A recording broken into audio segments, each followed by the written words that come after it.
তোমার নয়। ইংরেজ গরিব মানুষকে পায়ের নিচে রাখতো, আমরা বড় লোকদের মাথায় করে রেখেছি। স্মাগলার কিংবা ডাকাতকে জোর হাতে সভাপতির আসনে আহ্বান করেছি।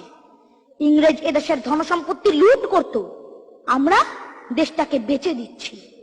ইংরেজ দিয়েছে চাবুক, লাঠি, গুলি, আমরা দিয়েছি মাস্তান, মাফিয়া, নেতা আর বুলি। ইংরেজ দিয়েছে কালাপানি, সেলুলার জেল, আমরা দিয়েছি টিভিতে সুপারহিট মোকাবিলা আর আইনসভায় আয়রান গয়রামের খেল। 56 বছর আগের এক মধ্যরাত্রে পরাধীন এই দেশ ছেড়ে তুমি চলে গিয়েছিলে। স্বাধীন এক স্বদেশে ফিরে আসার স্বপ্ন নিয়ে তুমি ফিরে আসোনি।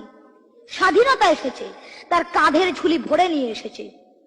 ভোট নামক রাজস্বযোগ্য, গণতন্ত্র নামক চিরায়ত মাৎসন্যায়, প্রগতি নামক লোক ঠকানো স্ট্যাটিস্টিক্স, সংগতি নামক বিস্ফোরণে চুরমার, ঐতিহ্য নামক মন্দির মসজিদের ঝগড়া, আর সমুদ্র হিমাচল ভরিয়ে দেওয়া ভাষণ, ভাষণ আর ভাষণ।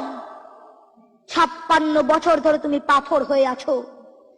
56 বছর ধরে ভারতবর্ষ অধীর অপেক্ষায় কান পেতে আছে।